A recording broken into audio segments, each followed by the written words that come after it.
Hey, welcome to the award-winning 99% Radio Network here in the Fishbowl, brought to you by powered by Woo. Cereal Well, and it's stuff. it's a hump day, man. Powered by the OBBM Network and brought to you by the Biker Wolf Pack, Glenn Lawson Law Injury Attorneys. If you ride, make sure you have the Wolf Pack on your side. Ooh, did you do that all on your own? I did that all on my own. And I came up with another one. That's why they paid him. Man. If you're injured today, what do they say? Oh. If you're injured, if you're injured today, Don't delay. Call today. Call Biker Wolf. Call Biker Wolfpack 737 the Wolf. That's 737 the Wolf. I want to welcome my co-host Pitbull. What's going on, baby? Oh, just emotionally getting off a roller coaster. Man, I feel we all you. love our dogs. She got one of those. I felt like it was a prank. I felt like I was getting punked. Yeah. Well, what do you do? So what happened? It's like right when I get here, all good. Here with my friend, we had pre-gamed as usual before the show, and then my husband calls me. He's like, I can't find my Biggie is her name, the notorious DOG. She's a Rottweiler, about a year old, and we have 2 other pits. He's like, I can't find her. He's like, did you take her to the show? I'm like, why would I bring her to the show? She's in heat. Yeah. So there was maybe only 3 minutes. Yeah. Bowling. Yeah. Well, you cleaned up good. I'm glad, but they found a dog. They found her. She's home safe. I don't know the story yet because I don't want to know. But that is when you lose your dog and you're not home, it's like, oh yeah, we see your dog running around the streets and you're like an hour away from your house. Mm-hmm. You freak out, man. I feel you. She's pretty. Somebody would take her. Well, and she's in heat. And they'd breed. Yeah, and they breed her. She gonna come back pregnant. I God knows what. Oh. Yeah. I'll keep you posted on. Keep us posted. Keep us posted. Have some Rottweiler questionable puppies. We'll be giving one of those away to the lucky listeners. Those are the prizes now. Yeah. Man, just to wrap up this weekend, we had a great weekend. We went down to Prison Break Tattoo. We met with DJ Daniels and his dad, Theodis, along with Anne-Marie Carrizales, hero police officer from Texas. Man, that little man, DJ, if you can bring up his picture, man, and we'll do show you a little recap of what this weekend was all about. He is so inspirational, man. He's funny. He is funny as hell. He's on point. Inspirational. He got inducted to the Thin Blue Line LAMC this weekend, and he also got inducted into the Blue Knights, one of the another big law enforcement motorcycle club. I think it's all Tarrant County as well. Did one? They did. Cops. Well, he's coming to Fort Worth in May. Saw it on Fox 4. Yeah. Well, no, he was with Governor Abbott. Yeah. He got something like that. Yeah, he got inducted into Governor Abbott's his protection detail. He's been inducted into over 900 police agencies across the country, and he is not slowing down. He is looking to break 1,000. This kid has the willpower of a lion, man. He is but he's got the sensitivity as such a fine little gentleman, because Steve Piper was there and he played the bagpipes as we walked in. Love the bagpipes. And my boss from Republic brought his family there. We don't have a boss. Well, my boss from Republic, because he lives in Houston, he came down to meet DJ, and he brought his family, and his daughter was walking in, and DJ was walking in front of her, and he stops and he looks down, and her shoe is untied. And this little gentleman bent down, and he doesn't have really good equilibrium. He loses his balance, but he got down on one knee and he made sure her shoe was tied. He relaced it and checked the other shoe. If we could play that clip, play that clip, because when you see that, you'll see DJ just bend down and just do this little girl's shoe, man. It was so inspirational. Got it up? All right.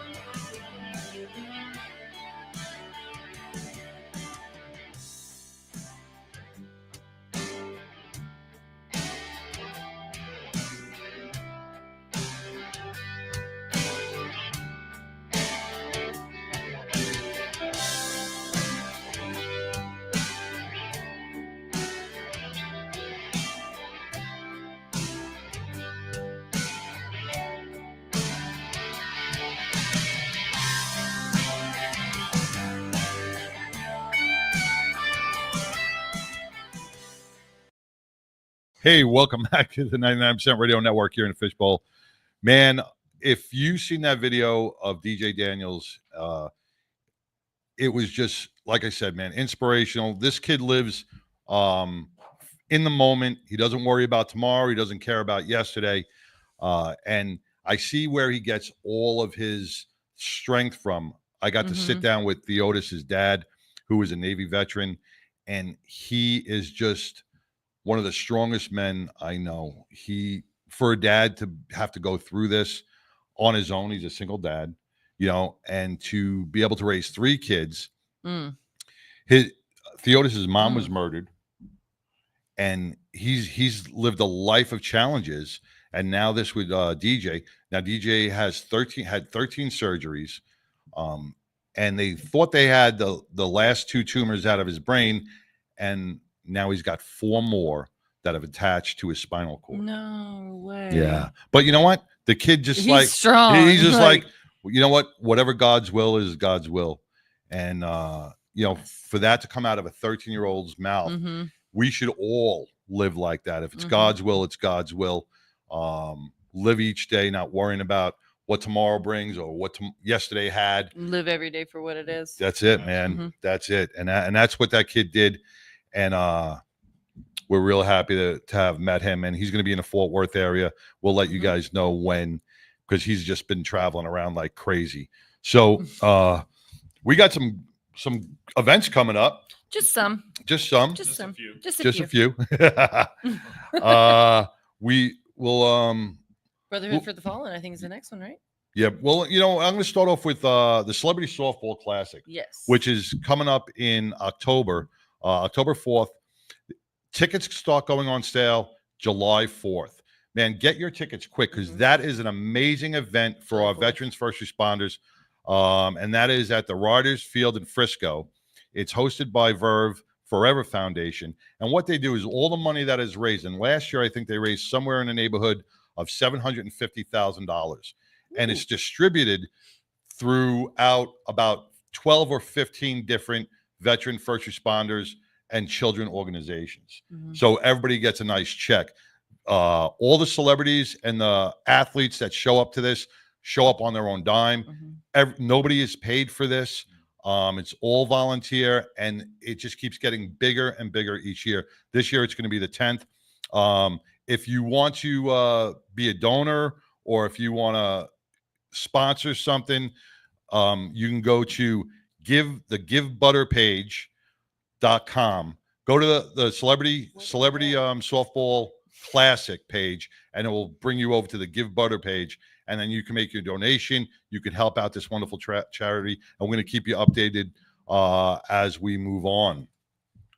Then April 19th, we had our Fort Worth brothers in here not too long ago, and they are going to have their Brotherhood for the Fallen car show. It's their 2nd annual, and that's going to be held at the Heritage Trace Parkway Church at 4201 Heritage Trace.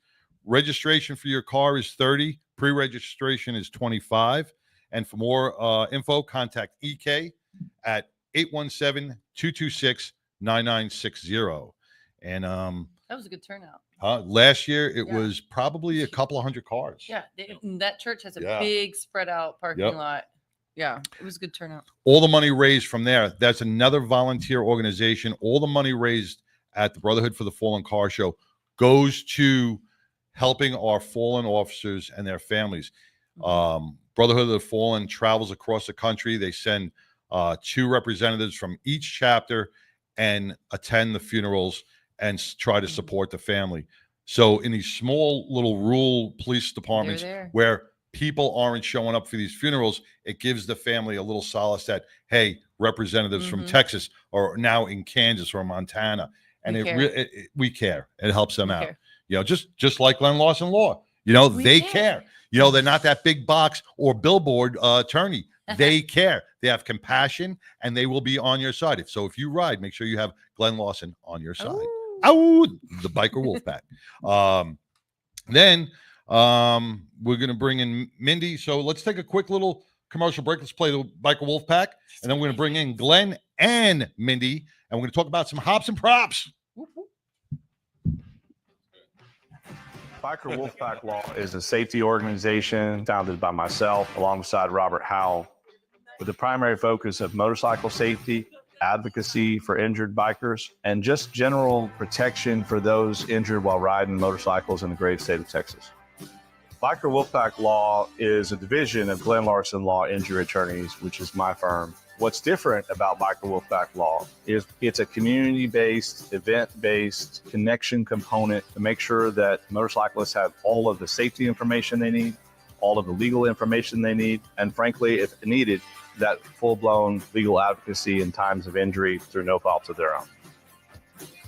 One of our big events is we do ASM classes, which are accident scene management classes, which are put on with the Road Guardians, group of riders that are usually EMTs, doctors, nurses that also ride. And so they know what can happen when you're out there by yourself. And so it's a very intense class, like how to do tourniquets, how to get a helmet off of a person without hurting their neck more, how to get somebody out of the middle of the road. We do those a couple times a year, and the more safe riders are out there, the better it is. The second division and component of Biker Wolfpack Law is to sponsor local musicians at bike nights or other community events that involve motorcyclists, but also just the community as a whole. And then third is larger charity organization events or rides to get out in the fresh air and have some fun. What I love most about representing bikers and motorcyclists across the great state of Texas is really one thing. It's about hearing the story. It's about going to motorcycle events, constantly meeting new people and making new connections. One of the reasons why I started Biker Wolfpack Law was to defeat and counteract many of the biases that are out there that, quote, motorcyclists are just dangerous. Make sure that motorcyclists are seen as exactly who they are, very hardworking, very responsible, and very dedicated individuals that deserve the justice that they need.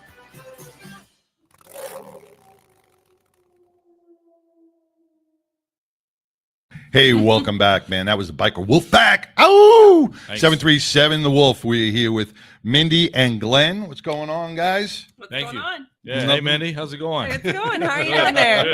Hey, yeah, we just met. It's great. Yeah, I've heard absolutely. about you. Hey, we just met, but we've got a great cause and a great reason to be here. So thank you for being here today. Oh, Appreciate that. Always happy to be here. So once again, man, we were going over some of our events that are coming up because every Saturday is pretty much packed with helping our first responders and our veterans. So I want to get into April 26th, Hops and Props. Mindy, you've been part of Hops and Props for a long time.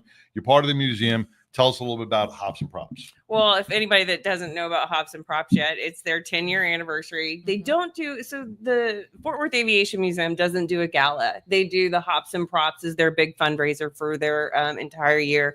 And if you don't know a lot about the museum as well, they're an outreach. They do a lot of kids. They work with the kids. So we get the emails from staff that says, hey, we've got 100 school kids coming in on this day. What docents can be here, help basically. Right. And to really expose the kids to something that is bigger than them, get them excited about aviation and planes. I know something that you really like. And I feel like a big kid out there. Mindy? See, I think it has no to secret. Yeah, I think it has to do with the beer and the planes. We've got great music. We've got great food this Music year. to my heart right Yeah. there. Are we going to get you up in the airplane this year? I ask her this all the time. Yes. For the beer flight? Oh, She okay. committed. She committed. I will do a beer flight. Woo! If our sponsor puts us in one.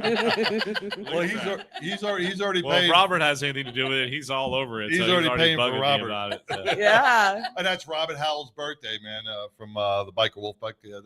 That's his birthday weekend, right? No, Oh, he already hit it. Oh. He already, but still, it's his birthday month. So Yeah, it's birthday. yeah, month. he's got an excuse, and I didn't get to see him on his birthday, so we might be doing something special. And that's like the ultimate beer gift and beer flight. It is the ultimate. So the weekend. So you're not only giving back to your community, you're giving back to a worthy cause. You're giving back to people that truly put their heart and soul into this museum, and are there for the kids. You're giving back to a piece of history, which is something that I think all of us really treasure here. It's one of those things where I'll be there from early in the morning till really, really late. doing everything that I can. I think they're going to put me in charge of shuttling people around this year on top of what I normally do, which is driving around, making sure everybody's all right. They did want me to drive the Jeep last year, but then the Jeep kind of didn't make it. So, but it's from You're World gonna drive War a tank II. instead, or what? Hey, I would drive it. Yes. I've got friends that own tanks that literally Yeah, take them I around hear the you. block. Our buddies in Florida have 3 tanks. Yeah, Actually. yeah. Well, Taco, y'all know Taco. You've had him on the show. There was, we may have. I think so. Yeah, Taco. I know a lot of tacos. Hey, y'all stop talking about. I I haven't eaten since 7:00 this morning, so let's keep going now. So- roll out. Yeah, No, roll I'm out of the taco. Yeah, so it's gonna be good and fun, and it's gonna be a long day, and it is a rain or shine event. Mhm. So if you're planning on coming out for Hops and Props this year, if it's raining, we'll be there. Yes. If it's 80 degrees with 90% Windy, humidity, everything. we'll be there. Yeah, windy. It's always Always windy. windy. Yeah, always. Well, So it's it's an like- open airport. Yeah. Yeah. Well, yeah, I And mean, it's it's a like working over airport. a dozen breweries, I think, that are committed in there. I mean, I think it's we've probably. I don't know. I think you hit about exactly. 18. Yeah. About 18 different So craft you get your breweries little there. your little sample cup that you pay for, and then you get to go around and sample all the All the beers beer. as many times as you want, Yeah, and I then know. you know, and I- unlimited until they run out. How does it work with the tickets and all that kind of stuff? And to get to it, I mean, folks that want to get are digital in today's world with their wallets that are on their phones nowadays. Can the people do that, or some of the folks that like myself may just want to show up in person and buy it that day? You Is there ask a way to good do that? questions, Glenn. Thank you. Sure. Because the parking is different this year. Right. Okay. Right. Yeah. So you have to have cash at the door, Got or it. you have to prepay for your parking. And we've got a couple of spots. I know that we're going to have an off-site parking this year. I think that's the shuttle bus that I'll be running, getting everybody to and from the event. I'm not quite sure. My responsibilities change every time we have a gaggle meeting. So it's one of those. Yeah. A gaggle meeting? It's called a gaggle meeting. Hey, All Yep. you We said need a it. You gag- said It's it. like, it's like trying to herd, Gaggles. Yeah, I mean, it's a gaggle.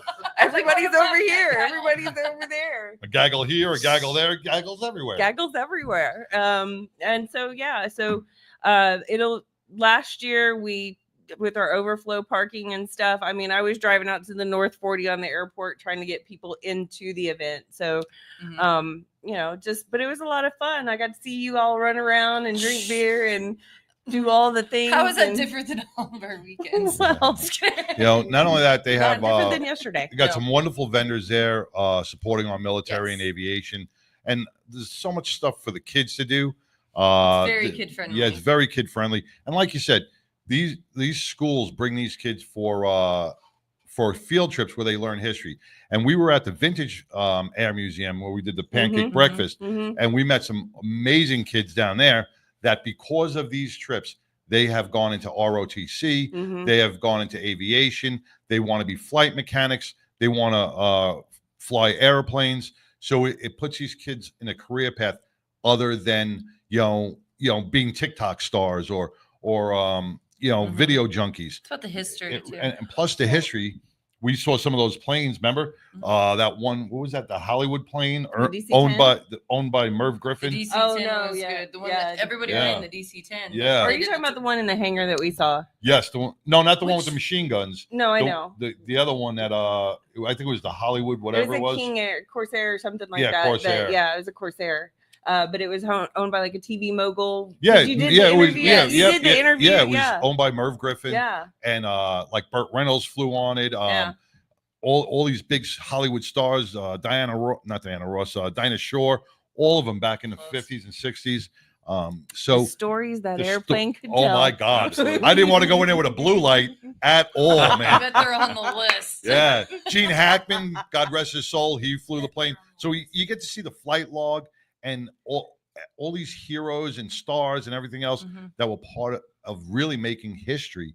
And that's what you'll get at Yeah. Hops and Props. Got Yeah. one more question for you. So if folks want to, like Robert is really into specific types of aircraft and different things like that, what's the website they go to get a preview of what types of aircraft they might be able to see? So they're going to go to Fort Worth, just Google Fort Worth Aviation Museum, Got and then it'll take them to the site. And then, because one of the things that we did was we took the F-18 and put it back out on the grounds.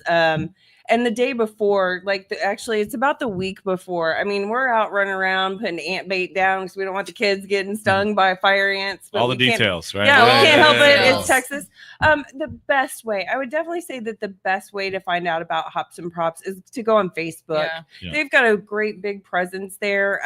To just do the search Hops and Props, and then you'll see, because it's the 100th anniversary of Meacham Airport this year. So there's a lot that's going into this year that we're really excited about. And I mentioned the food earlier, but I had they kept asking me, they were like, why do you want this one food vendor, at the event? And I was like, I want to be able to clean powdered sugar off the airplanes for days, because it's funnel cakes, it's lemonade, it's hot dogs, it's everything that kids love. And with the amount of kids that were there last year, I was like, Heaven's Cake would be perfect for this. Just run around with all that stuff. What you got to do is got to get some dog people in there, some pet people, because there was a lot of dogs there last year. People bring it because it is pet friendly too. So they had service dogs, they had regular dogs. Everybody was walking their pets, and So we have a reptile guy that comes, and the kids. My son loves the reptile guy. I mean, the adults are almost as bad as the kids because they're just like snakes. He wants to come home with like 6 of them. I'm like, put it down. Yeah. Wow. And he's got them all on his arms, walking around like, Mom. I'm like, out of the house, out of the house. So hey, wait, real quick. Just want to give a big shout out to Johnny Rizzo with Motorcycle Mayhem. Thank you, Johnny. Johnny joined. Thank you, Johnny. I see some drinking in the near future. Johnny's going to be actually here in Texas in May, so we can't wait to hook up with him. And he joined us on that Sunday interview with DJ. So I want to thank you, Johnny and Dawn, for being a big part of that show. That was really a success. We got calls from Kansas. Did you see the emails? We got calls from Kansas and Missouri that really want to induct DJ. So we had a pretty far reach that day on a spontaneous broadcast. So I want to thank you for being part of that. It was really great. Yeah, looks like a good time. Yeah. So we don't want to run too much out of time. I want to introduce Glenn. Glenn with Glenn Lawson Law. Last time you were here, we were talking about different lawsuits that are going on and how you can protect yourself. So what do we? The fire foam. Yeah, we're going to talk about that in a minute. But before we get to that, I want to make a transition here to another great event that's going on over here in North Richland Hills in October. Actually, September 29th. Let me get it more specifically. And it's a Thin Blue Line Foundation golf tournament for the Dallas chapter. It's an amazing second annual tournament. My firm and myself and Robert are going to be the title sponsors again. We're super proud of that. And it's going to raise awareness and, of course, donations and money and financial support for not only police officers and their families when they're either severely injured or killed in the line of duty, but also for first responders as well. In general, a very common cause that everyone in this room. Pitbull stole a golf cart last year. Yeah. She's going to be there. She jacked the golf cart last year. So, and we're going to do some different fun things this year. Including a celebrity long drive element, which we'll talk about later. I might be there myself on that hole and for extra donations. So been known to hit a few long balls every once in a while. So we'll be doing that. We're super excited. And then for the I'll be practicing support my short game at the Hops bar. and Props. I have a question for you. If some folks want to be really invest in donations or support to some of the bigger things that are going on that day in terms of, the really big ticket things. Can they make reservations for like the beer flights type stuff, or how does that work? Oh yeah, the tickets are online right now. Okay. Yeah, it's first come first serve kind of thing, and great. Yeah, limited availability, right? Yes. Again, you make great points, so thank you again. Sure. Because I can't express this enough. This is their fundraiser for the year, and a lot of the crew right now is in California bringing a plane back, and so people don't necessarily understand the time, the effort, the dedication that the people that I get to, work with, volunteer with, give to that museum. And so just to know that they want to continue, and people give to that that experience that the kids get to have. Because I mean, you know, they can climb all over those warbirds, and they can get in and they can get in the cockpits, and they can, you know, we've got flight simulators, we've got all of these amazing so this things. is my kids like third year. It's your grandkids probably they're coming again. Second year. Like I mean, last year was my first year there, and I was totally blown. I was totally blown. I'm excited. And then you just let them go. Basically, it's all fenced in. You just let them go, and they climb in all the planes. All right. Well, if you need a little security enforcement, just let me know. Well, there is. And the reenactment. The reenactment. The group that reenacts the World War I and World War II. They're there, and they are just spot on detailed. And they're dedicated. They're dedicated for their uniforms and everything else. Oh, yeah. Those kids show up at 7:00 in the morning, and thank God that's when I have to be there, because some of the parents will just drop them off and be like, all right, go. And I'm like, well, you can help us stack chairs for the time being. Yeah, absolutely. Until the rest of them get there. But just, you know, it's good to see, and it's fun, and there's a lot of things to do. Setup. I mean, I remember there even being a game where Max was able to shoot like Nerf guns into like a thing, and he won a ride in the Jeep, so he got to go around in the field. So he got to like do the gun on the back of the Jeep and stuff. That's the video with my lashes in the back. Yeah. Thank you for that for that information. One of the things that we are not going to have this year, because it's always so windy, is the drone cage, because we want to get kids invested in that as well, not only with the parents, but that's something that we decided not to do this year. So because every year it's so windy that we just can't do it. So, you know, but the helicopter flights, the beer flights, all of that. The ultimate beer flight. The ultimate beer flight. Ultimate beer flight. on a beer plane with a beer. With a beer flight. Yeah. I mean, what kind of plane is it again?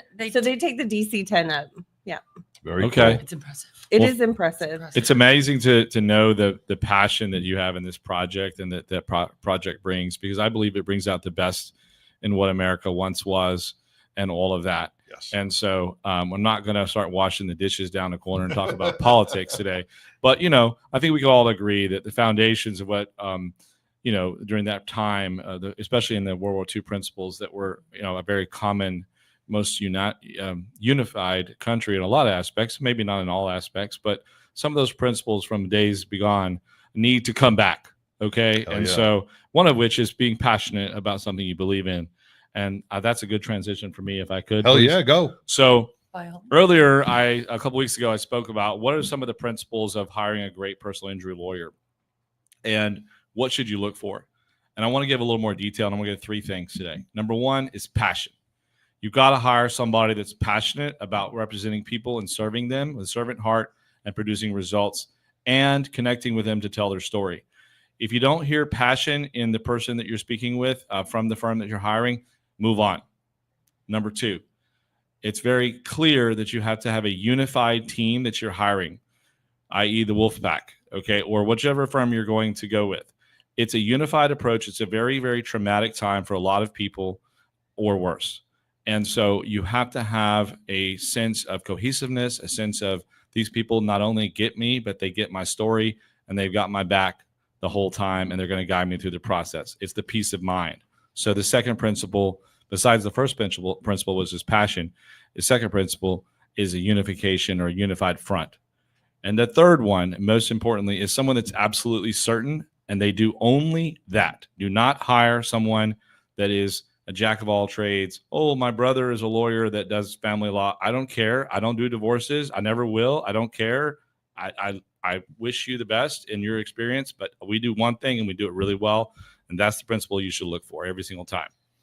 Yeah. So that's the 3 things. And your guys ride, right? Most of your attorneys ride. So they know the what a biker goes through. They know the mindset. Yeah. They're in the mental mindset of the biker.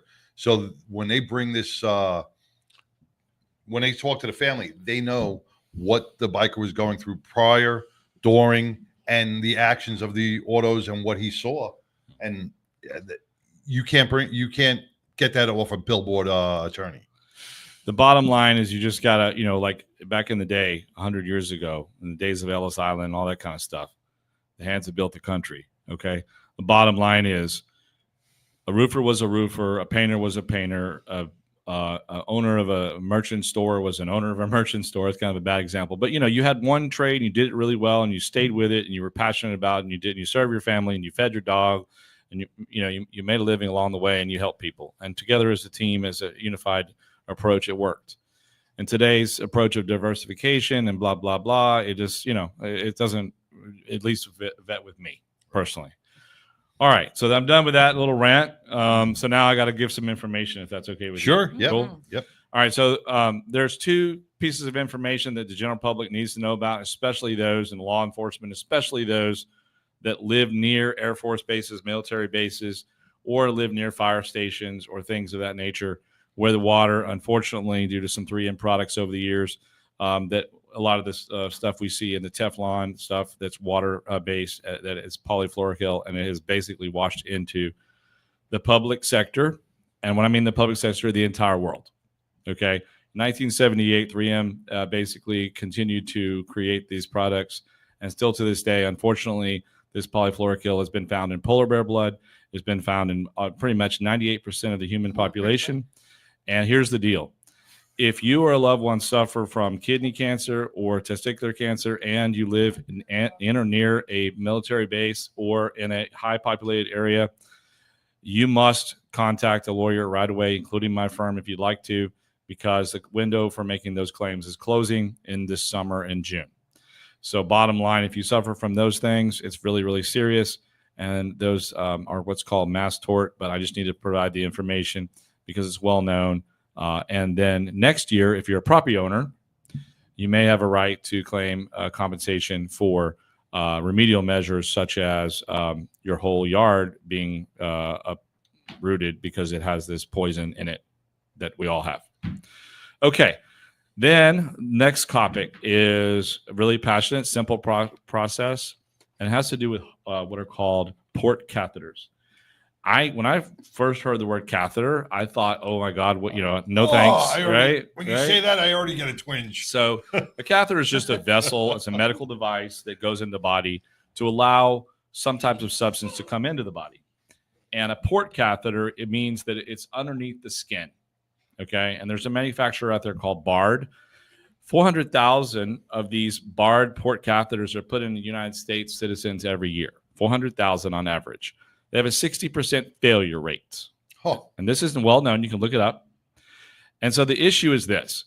If a person is undergoing cancer and they have to go through chemotherapy, these catheters are vessels to allow the chemotherapy to go from the outside world into their body and directly into their bloodstreams, hopefully, and not into their veins. That's the basic principle of it. The issue is that once they're installed, if they are in there for too long, they deteriorate over time. And when they deteriorate, if they do, 60% of the time, they can cause a little fissure or a slight little roughness. And so, in short, if the catheter is inside your chest and it's smooth, if it's smooth, it's working correctly. If it's not smooth, bacteria comes, you have a central line, blood infection, and probably sepsis, and you might die. So there's three main criteria for those types of states, and it's really bad. And so if you have one of these things, here's the message that I'm trying to spread. It's yes, there are cases, and you can contact our firm to see if you qualify for that type of case. You have to have a certain type of injuries.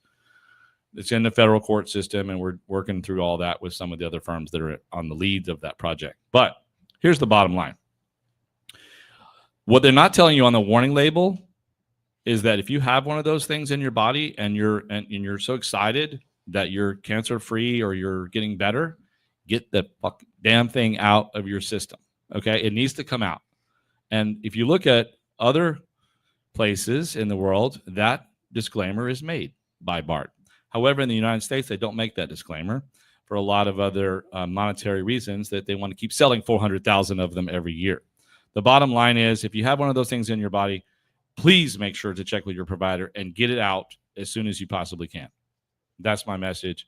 Thanks for listening. Well, that was blunt. If you don't get it out, you're going to die. And you know what? So many people, so many people are, undergoing treatment for chemo nowadays. And so many people have these ports in, and you won't know until it happens right? And I'm That's right. sure the doctors are not going to say, "Oh, a little sliver of plastic broke off in your veins, and now." Well, it's actually more deceitful than that. It's the thing is there; it doesn't break, but you don't know it until it's too late. Until it's too late, Because the substance, the surface substance on the science breaks down in a microcosm way, and it causes little pockets where these bacteria reside, and the doctors won't know it, and you won't know it, and then all of a sudden you'll have this central line blood infection, and you're in deep shit really quickly. So the answer is try to be aware of it. Yes, it can be helpful, but there's a 60% failure rate, not necessarily a break rate, failure rate. It's a little different. They don't necessarily break, but they fail. And you need to get it out after its life, after its shelf life is done. And get it out of your shelf system. life? What's the shelf life? Does it As matter soon per as- manufacturer? As it does matter for different manufacturers. There's others, but they all have issues. And the question is just the shelf life. I think according to the doctors, I mean, I'm not a doctor, but I've done a lot of research on this, and I just attended a conference, Mass Tort Made Perfect, in Las Vegas for 5 days about these topics, which is where I got this information and researched it myself too, is that you should consult with your physician as soon as you're, quote, better, and then get it out. Yeah. And don't be afraid to ask questions if you are undergoing this and you're going to be getting a port put in. Don't be afraid to ask these generalized questions. Right. You know, Just know what's going on. Yeah. Don't just, Be in the know. yeah, just don't take, that your doctor knows. Mm-mm. Ask the questions, get a second opinion, Couple opinions. you know, because, it's your life, it's your body. Make sure you know what's going into it. So, Glenn, I want to thank you, brother. Sure. I do appreciate Always a it. pleasure. I do Looking appreciate forward it. to Pops and Props and people, And a beer flight. save me a couple spots, please, on that plane. It fills up fast. I hear you. We'll get Thank you all the you. information, brother. Appreciate it. All Thanks right, a lot. man. All right, Thank you very much. Man, we're going to take a quick break, and we're going to bring in Lori Montoya with some biker safety right Where's after she at? this. Where is she at? Where in the world is Lori Montoya?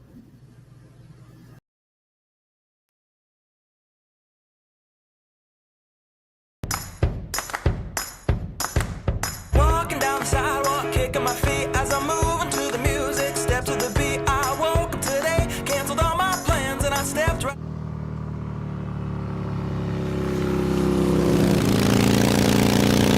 Yeah, so lift me up. I'm moving on, singing and dancing while I play my song. Yeah, I'm having a good time, keeping it going. Come on.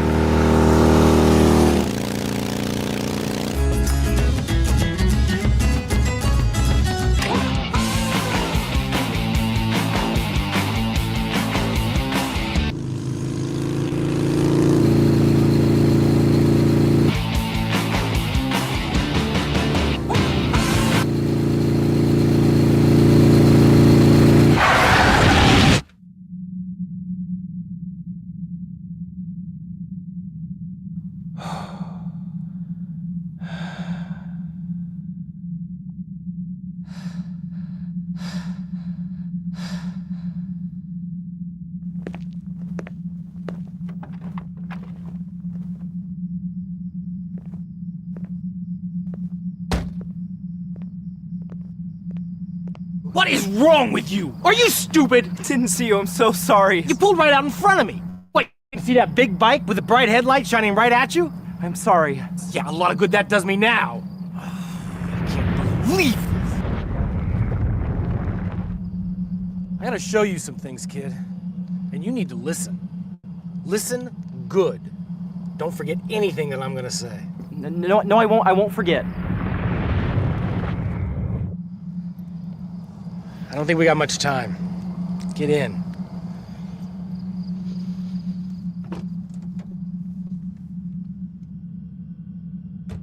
Trust me, kid. Just hit the gas and keep going left.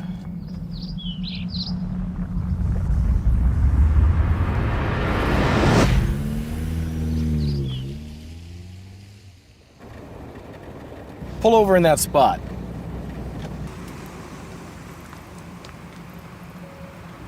See those cars and trucks coming towards us down the road, kid? How fast are they going? I don't know, maybe 35, 40 miles an hour. Yeah, that's about right. Keep looking at the road, kid. Now, See that motorcycle way in the distance? How fast is that going? I have no idea. Keep looking. I have no idea. It's hard to tell. Exactly, kid. Exactly. That bike is much smaller than a car. You get me, buddy? Much smaller. Makes it tough to judge its speed and distance. You see where I'm going? Whenever you see that single headlight or two headlights close together, you have got to give it some extra space. Simple rule, kid. Look twice. Before you ever pull out, before you ever do anything around a bike, you have got to look twice. Look twice. Got it. All right, back out on the road, kid. Follow that bike.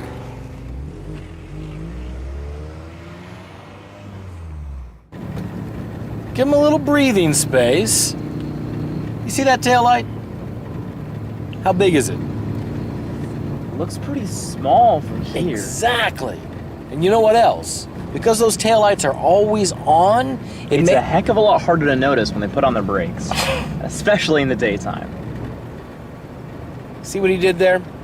Moved his bike over so he can be seen by the car ahead of him. It's easy enough for a car to get lost in a blind spot, even easier for a motorcycle. That's why you have to be sure there's nobody there before you ever change lanes. Something tells me we don't have a lot of time left, kid. You're doing good. Might be hope for you yet. Take a left up at the next light.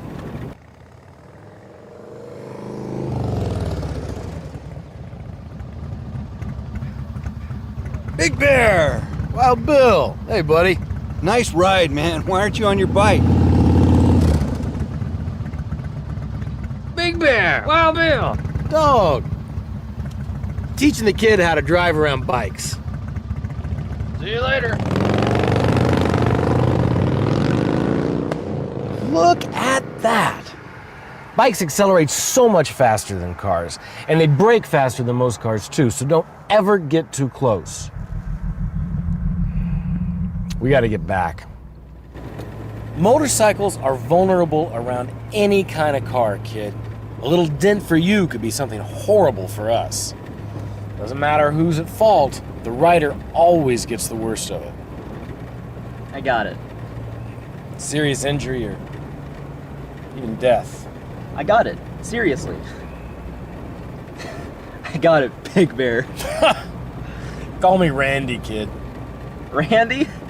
Big Bear fits you better. Your name's Randy, huh? Since the day I was born. Since the day I was born.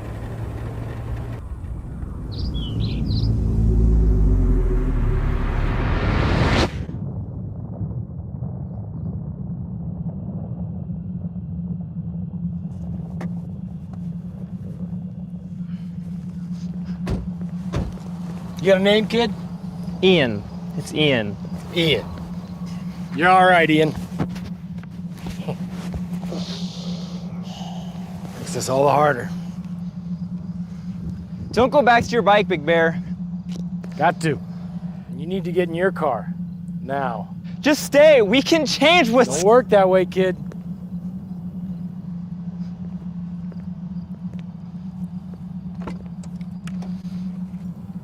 Ian, remember, look twice. I got it.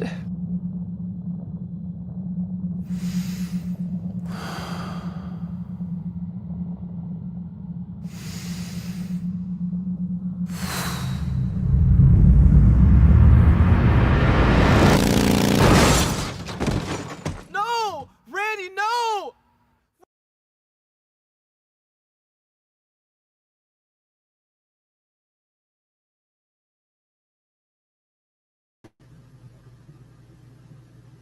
It was a powerful video, man, uploaded by Lori Montoya with Biker Down. You know, really showing what drivers' perspective is when they see a motorcycle coming down the road. And that's why there's so many left turn accidents. I mean, Glenn, you see those all the time, right? Every day. Lori, thank you for sharing those. That is I know it took up a little bit chewed up a little bit of my time, but really, if you watch the whole thing, it really something that I ask everybody to download play it for your kids, play it for your friends, play it for anybody that you see driving distracted, fidgeting at the radio. It really is a very powerful message. And the big topic for me this month is it's National Distracted Driving Awareness Month. And that's not just about motorcycles. That's about everybody that's getting in a car and you have screaming kids, or you're just, anytime you're taking your eyes off the road and your hands aren't on the wheel, you are at risk to miss something. And it takes just seconds to hit a car, to hit a bike, or to hit anyone. And I just really wanted to resonate that with everybody, that this is a month that we are leading up to. May is Motorcycle Awareness Month, but distracted driving is one of the number one killers in our country in vehicular accidents, second to impaired driving or things like that. And it can affect everybody. It affects pedestrians that are at crosswalks, and people are driving distracted and they run over people that are using the crosswalks. It happens every day. Thousands of accidents a day in this country caused by some form of distracted driving. So we always are blaming the cars. And the reality is that there's a lot of ways that bikers can also be distracted on their bike, such as, using their cell phone. I mean, many of us have it on our handlebars, and so now when that phone rings or we're Bluetoothing, we try to answer it. We're taking our eyes off the road for a minute to see who's calling. It's a very dangerous thing. I always say, leave your phone in your saddlebag. We're supposed to be out enjoying the freedom of the road. Passengers, you can be having a conversation with the passenger in the back and do one of these, like to talk to them, and you're going to miss something. Music too loud so that you can't hear law enforcement or an ambulance or something like that. Visual distractions. I live in Colorado. I'm here in Las Vegas again. And when I'm driving, it's absolutely majestic out there, or I'm looking up at the hawk.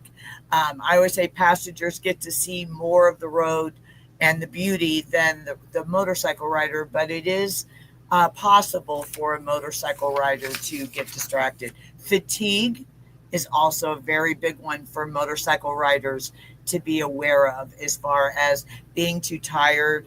And weather conditions, you got to be really careful of the rain and the fog and bright sunlight and stuff. Mechanical issues, when you're riding your bike and you're trying to listen for that sound that doesn't sound right, or you may have an oil leak or something like that. It's better just to pull over.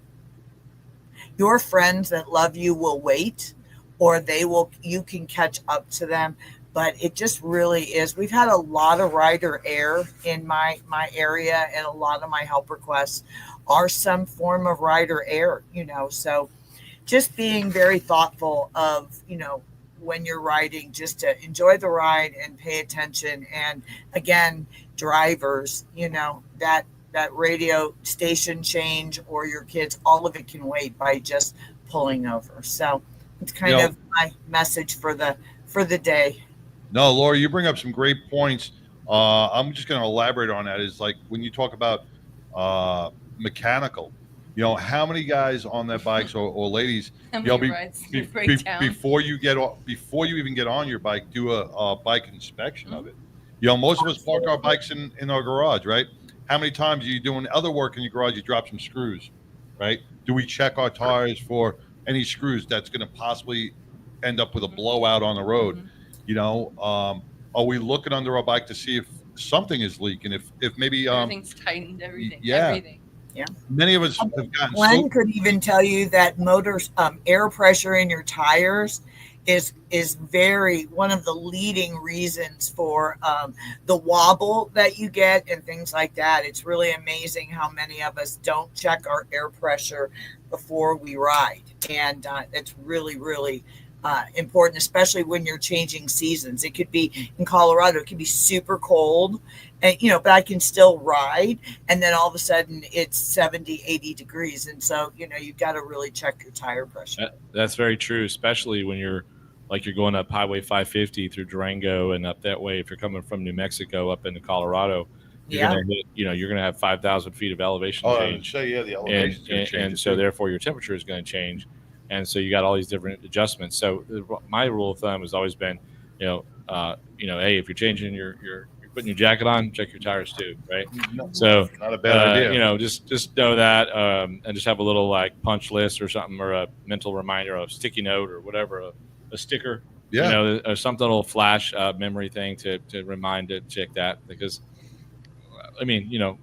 that is the most common maintenance issue that is preventable. Complacency kills, and we can't take it back. Once that issue happens, and we're on the downhill slide, we can't say, shit, I should have checked. We don't want to have to say, well, I should have, or I was going to. Let's take that extra 5 minutes and check the bike before we get on there. Same with the drivers, man. That was a powerful message to everybody that's engaged in it. The motorcycles are smaller, so they're deceiving. The perception is different. So absolutely. Just be careful. I think there's so much more that we can take videos that we have. I mean, it's horrible to post the videos of the crashes and the bad aspect of an accident, but that's something that you can play for any child, teenager, friend. It's relative. It kind of captures you in, and then at the end, it really where he's got to face the fact that this is going to happen, and the remorse that the kid feels. I tell everybody, when I was 16, I could drive my car with my knee, smoke a cigarette, eat a cheeseburger, but there wasn't that kind of people. And shift. And shift with your I elbow. could do it all, I was styling. And, there's just too many cars on the road now. There's just too much traffic and congestion and, impulse control and people not, always being in a hot. I was the other day going down the road and I missed my turn and I could have done an illegal U-turn. And I thought to myself, just make a left. Just make a left and then go down and turn around. What is the urgency for me to get to storage that I have to commit an illegal U-turn? And as Glenn was saying about a sticky note, my theory is before you throw a leg over, have a checklist of what you need to do. Absolutely. Your towing, your insurance, knowing what you have for insurance, and obviously the maintenance that goes with it and stuff, especially if you're going to be carrying passengers on the back. And you don't check that kind of stuff, you're really, I don't want to say setting yourself up, but you're just going to end. Motorcycle riding is a beautiful thing. And unfortunately, these are no longer accidents. I think if you're driving distracted, that is not an accident, that is a crash. And that's negligible. And that, you did not do what you were supposed to do behind that car. So the other point I wanted to point out to you guys is because May is Motorcycle Awareness Month, I have decided here in Las Vegas, yes, I'm back in Las Vegas after Arizona Bike Week. In the world is Yeah. Lori We're just going to say, where is Diego. Waldo? Where is Lori now? Yeah. This is Laurie Montoya live from Las Vegas. But I'm heading back to Colorado after this weekend. As you can see, I'm in my toy hauler, but I forgot we're saying. But we're implementing a motorcycle helmet giveaway in Las Vegas and in our Colorado, where we have a sponsor. And every week we're going to be giving away a motorcycle helmet or a voucher towards a motorcycle helmet. It's something that I feel is vitally important. It's one of the number one things that will save your life. And sometimes if we want to work with people that will size you properly, get the right helmet, that you need for your riding skill, meaning do you do long roads and you need the communicator or the Cena? Do you need the brake-free LED taillight? I'm going to contact Brake Free and see if I can get them to donate a few for our giveaway. We just want to get out that May is Motorcycle Awareness Month. Please watch for us. So it's something I definitely dig that brake-free helmet, man. A lot of people like that. A lot of girls like that. Yeah, brake-free helmet's really, really nice. Well, it's a tail light that goes on your helmet, so you got to be wearing the helmet so that that's useful to you. But something that we want to incorporate in a lot of additional chapter states.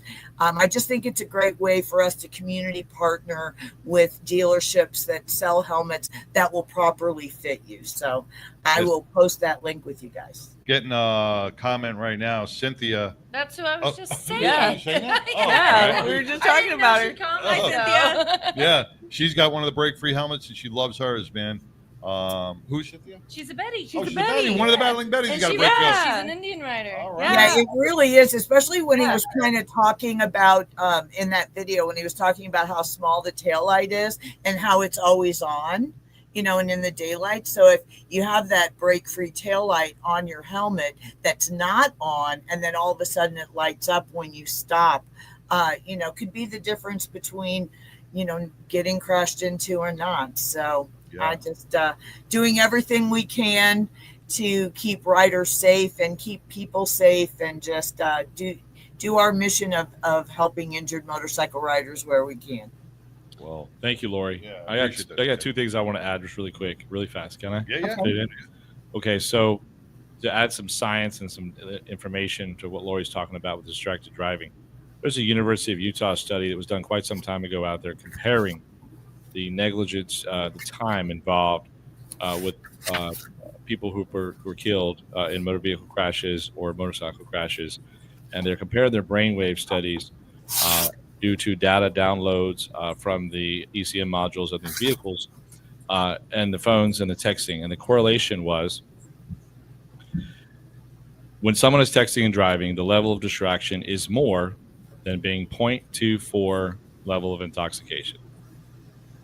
Wow. Okay. The amount of time, the amount of distraction correlates scientifically in terms of this time, the distance, the movements, all that kind of stuff. So basically, texting and driving is being drunk and driving. It's You pulled over like, at least I wasn't texting. It's a proven science. You can look it up on Google. University of Utah study about it. It's there, and there's multiple other studies. That's like from 10 years ago, but it's improved now. The other thing is, if you ever have to have look at this situation, most new motorcycles and new cars have ECM modules. They're very easy to download the data if you need to get it. But the most important thing I want to say is this, and this is really passion project. There is no correlation between the amount of time on a Bluetooth phone call to being distracted. What I mean is, a lot of people, it'll be a quick call, I'll just answer it, right? Well, we've had long calls before on Bluetooth. We've all done it, most of us, and it was fine, everything's fine. Or you get that one call, somebody's in the hospital, somebody, you're having a problem. Your dog got out. Yeah, the dog got out. That's exactly what I was going to say. It's a reaction, and then you look up and you miss your exit, and you're distracted. You're immediately distracted. So, man, what is the principle of being on the road, rubber meets the road, getting out in the fresh air and riding a motorcycle and having fun? Put your own up. Yeah. Okay? Oh, And, I get mad when we're on the you know bike. what I'm I'm saying? like, what's the point of it, right? Now, look, if it's your primary mode of transportation, you do your own way. I'm just giving you the information, and it's something I'm passionate about because you're either distracted on the phone or Bluetooth or you're not, okay? There's safety standards that show that being on the phone and talking, there's no it'll be a short call. I do it all the time in my cases. They always make excuses.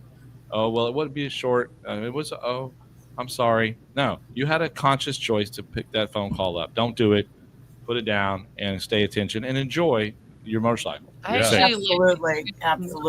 Well, I just want to do all I can. I really loved your previous segment about things that people can do, and they really just don't realize. I mean, we all get on that motorcycle and we want to have fun, and I cannot tell you how many times I tell a family that it wasn't the motorcycle's fault. it was a distracted driver or someone that was being negligent or someone that just feels way too entitled. But, it happens in the driving world too. I mean, there's distracted driving is killing drivers and pedestrians and stuff. So we just really hope that everyone will share that video. I can put the link on there. You can get it off our YouTube channel. And, just ride safe out there. And just remember, if you do need any help, please go to bikerdown.org, fill out a help request. I will call you personally, and we'll do all that we can to keep you safe. Well, thank you, Lori. Appreciate it. Have safe, next week, live from Colorado. Safe travels back to Colorado. See you next week. God bless. God bless. Take care. Lori Montoya with Biker Down, live from Las Vegas, heading back to Colorado. We're going to take a quick break, hear from our sponsor, and maybe a little Blues magazine, and then we'll be back with Biker Fitness to stay fit. What we believe in at Glenn Larson Law is doing one thing and doing it really well. When I meet people, I always tell them we're going to uncover every single rock possible. That's the medical component, that's your story and your voice. We're solely focused on personal injury, whether that be a slip and fall accident or a commercial 18-wheeler, a motorcycle or DWI, motor vehicle accident. We specialize in that and that only. When someone says, my neck really hurts, I know exactly how that feels. There's so much more to an injury case dealing with the pain level that people go through and how it affects their lives. And I know how to advocate to make sure that the insurance companies take all of that in consideration in every case. We're very transparent and open to always keep them informed and stay on top of their case at all times. Because we're a little bit smaller in team numbers, we're able to really dive into every single case and develop not only a client relationship, but a friendship and a lifelong connection. We're on call 24 hours a day, 7 days a week. We'll meet you anywhere, at the scene, in the hospital, at your home. Whatever's best for the client, we will do every single time. There is a connection component that I believe our firm is committed to. We want to be connected with you and your family beyond this case so that you know that you have a lifelong partner, not just a case, but a lifelong connection and a lifelong voice. And we look forward to serving you.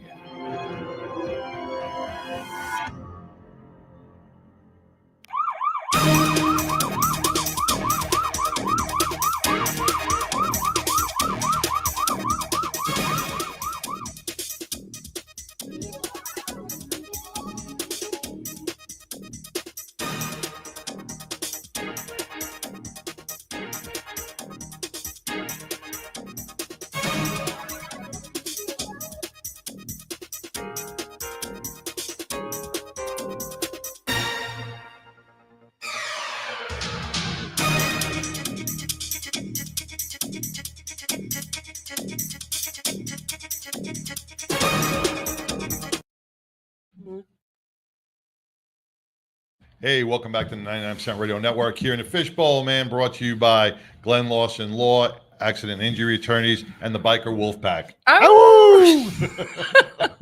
You just get a kick out of when we do that, do you? I do a little bit. You just like howling. Yeah. That's what I'm here for, the comic relief. Today's been so far amazing, talking about some great events for charity, for our veterans, our first responders, talking about some biker safety with Lori Montoya and Glenn, talking about how to protect yourself. But one thing that Lori did talk about those long rides was fatigue, and staying physically fit is very important in motorcycle riding. And we started that 6-week challenge, and I want to welcome Flex, who does our biker fitness, man. And we started our 6-week challenge. So Flex. Thank you. I appreciate y'all having me. Couple of things I want to start off with was today's segment's going to be a little different. We're going to get to talk about Sideshow here. But before we do that, mine's coming too, so I'm not really. I can't make too much fun. He's got a file on me. Oh, I got a file. And we're going to get to the nitty gritty. But first, since the show's been going, I've got some good feedback. I wanted to send a shout out to Hector and Gunner. Been very consistent about watching the show, give me feedback on a regular. Love it. Also, one of the young ladies that we trained to help her with quals getting into the police academy. Oh, nice. Hannah Rios called me about 3:30 this morning, got her first high-speed chase at 140 miles per hour. Oh, She was very nervous, but she handled business. And the only thing she was worried about is she showed me a picture on her cop car. She was on E after it was all done. She was worried about gas. So, Hannah, good job, girl. I'm proud of you. Just goes to show what our law enforcement go through on a daily basis, man. 140 miles an hour in a police chase is no joke. It is not. That's a very dangerous situation. But I'm very proud of Hannah. She came to me. She was 107 pounds. She was going through the academy.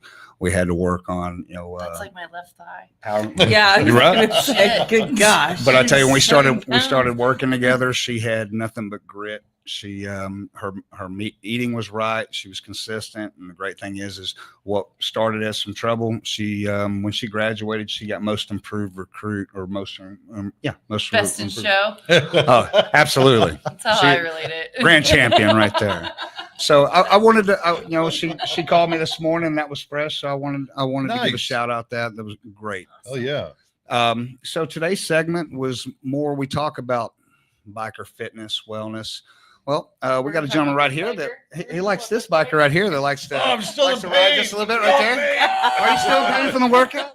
No. Can you sit down on the toilet okay yet? Are you toilet sore? Actually, with all the friggin' lunges and crunch, That was just the warm up. I'm just letting y'all know. Yeah, I know. I'm terrified. my legs were okay. It was the chest and the shoulders that were really bothering me.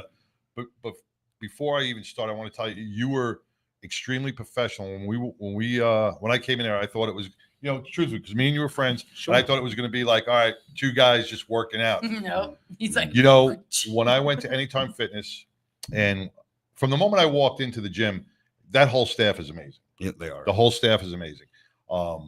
Even the people that were working out were so helpful. They were like, hey, do you need something? Even the clients that were there it was nobody that was just like standoffish. Everybody was it was like a family workout. Yes, sir. It was like a family workout. So I walked in, I felt extremely comfortable. I was immediately greeted. You weren't there yet. They showed me around the gym. And then when you came in, I thought we were just going to start doing this workout, but no, it was an interview of like sitting one-on-one with a doctor and went over all these questions, and it was very professional, and I'm glad I went through it with you, man. Still terrified. I'm too. And you're absolutely right. A lot of people, they're scared of what that is. I mean, how many times we know that there's an issue, but we put off going to the doctor. Mm-hmm. Same thing here. You're going to be uncomfortable. I love the machinery that we have. Back in a little bit. All right, my bad. I love the tools that we have, because when you do come in, it is a full assessment. We get to understand also, from the nutritional standpoint, where your water, proteins are, from visceral fat.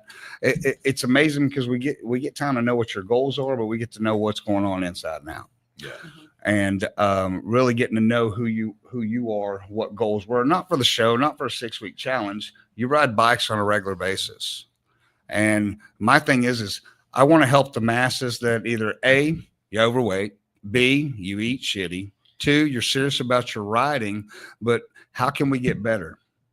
And I want to show through this gentleman right here that after dad bod of lard, right. But after we did the measurements and everything, after about 6 I was gonna say dad bods are hot. But some of the questions, I mean, let's so nobody gets worried.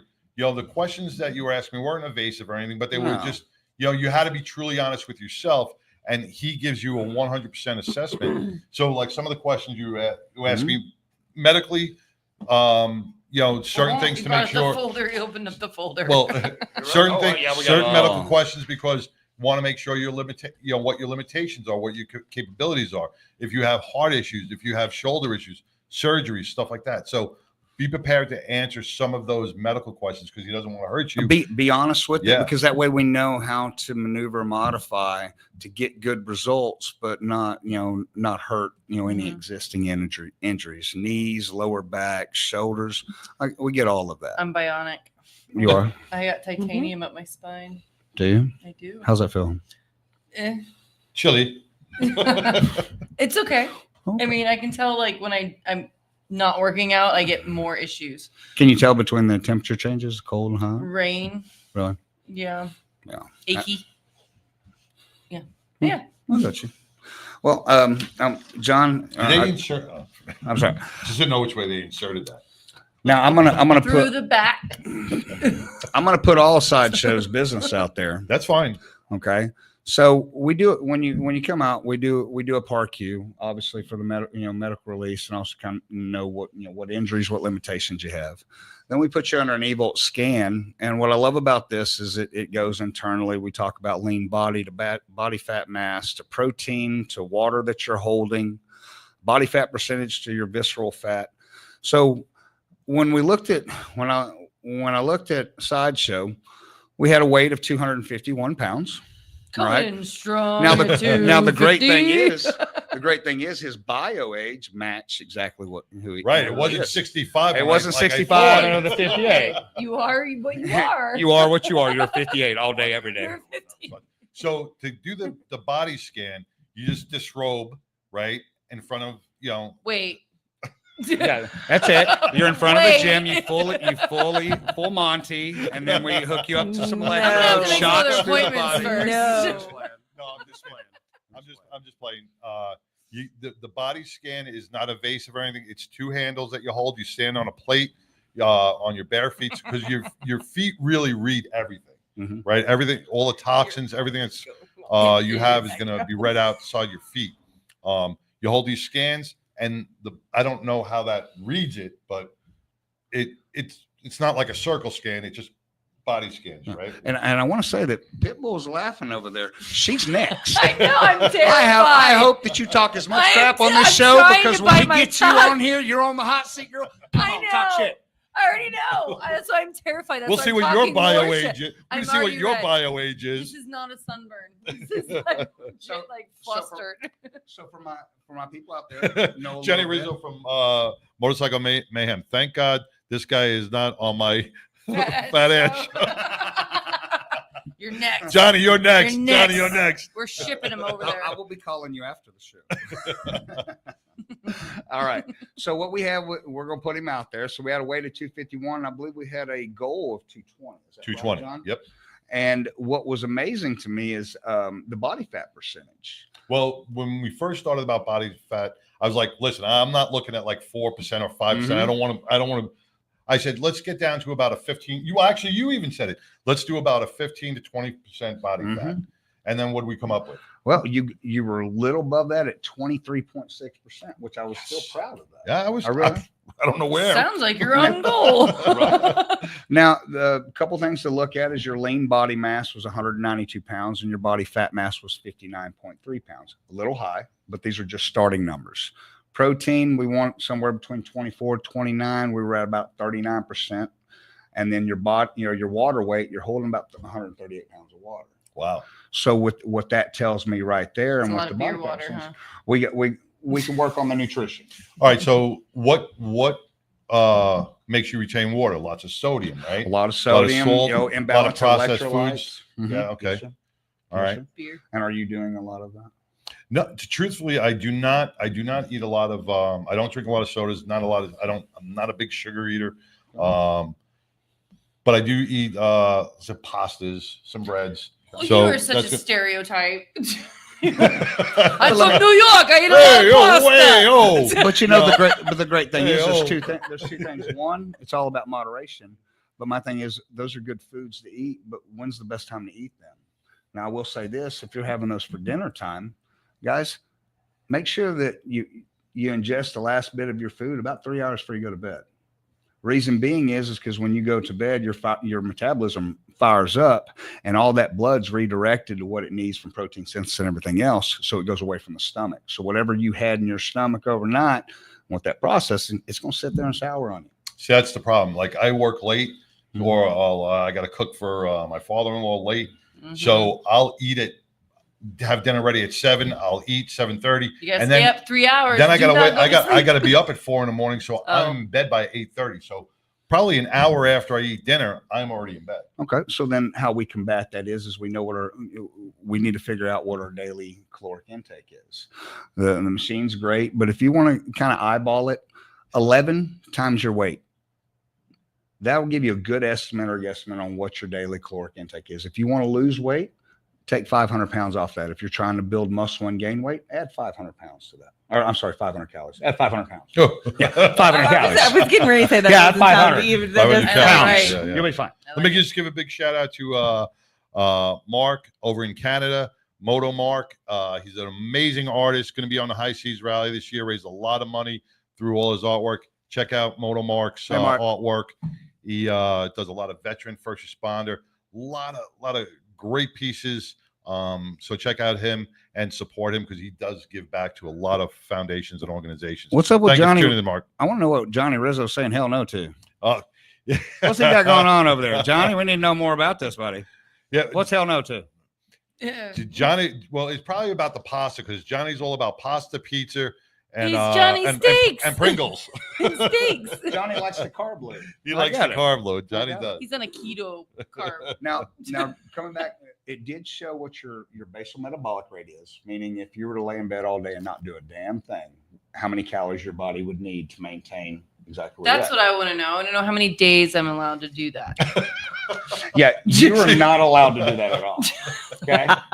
You're under the microscope for the next 6 weeks. You're on You're the chopping hit. block. But what Now- if I had enough in my bank of like, okay, I worked really hard this day, then I get one full day of like doing nothing.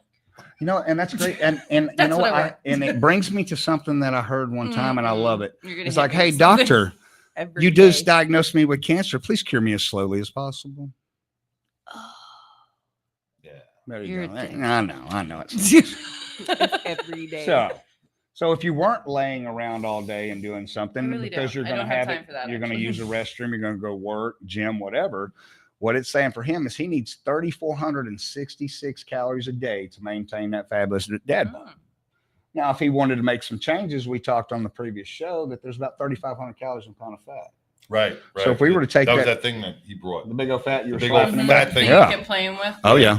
vibrator, It was a fatty. Okay. vibrates. What did we just walk into? Oh, yeah. What did You we missed- just walk into? I pulled out a pound of I fat know. on the I show, know. And you got Pitbull over here slapping him like it's a dildo. And I was like, okay.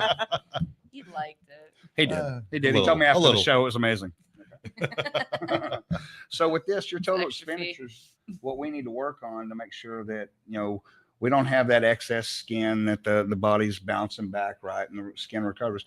Typically, you can take anywhere from 500 to 1,000 calories Off off of that. that. So you could really be about 2,400 calories and really looking to lose about 2 pounds of fat a week. Wow.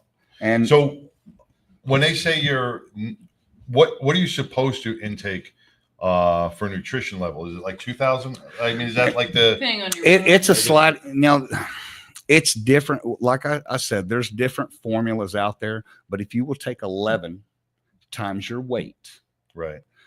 that will be on average what your daily calories need to Already be. got mine. Oh, she's Okay. pulling up her calculator. I did. I really Okay, did. where we at, girl? For me, Yeah. Are we okay? First off, are we trying to lose weight or are we trying to build muscle? What are you looking at? Because you got to take 500 off or 500 on. a little bit of both, right?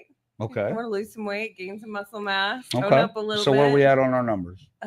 1870. Love it. Love it. And if you were trying to thin out a little bit, taking 500 calories off of that.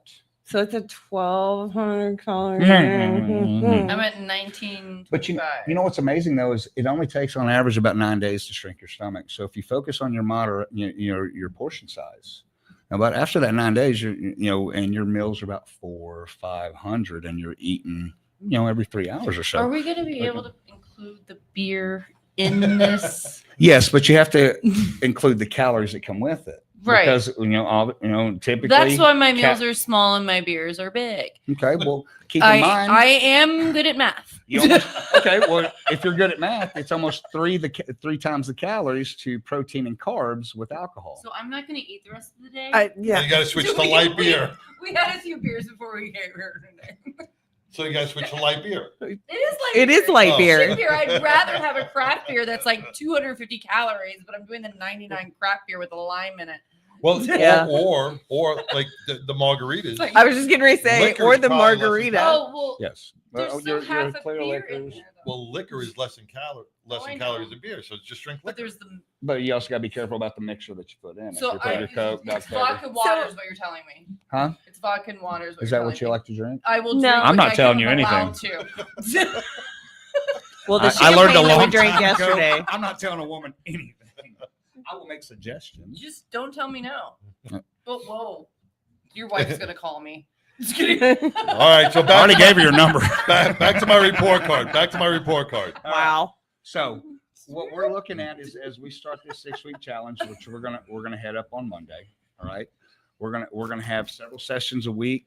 You're gonna be coached. We're gonna have a meal plan. We're also gonna be tracking it with your assessment every couple of weeks. But my goal is to make this more of a lifestyle for you. I understand that you want to get to 220. On average, if you think about it, if you're losing 1 to 2 pounds a week, you do the math if you're trying to lose 30 pounds. Right. And let's be realistic. Let's just say it's a pound a week. That could be 30 weeks right there.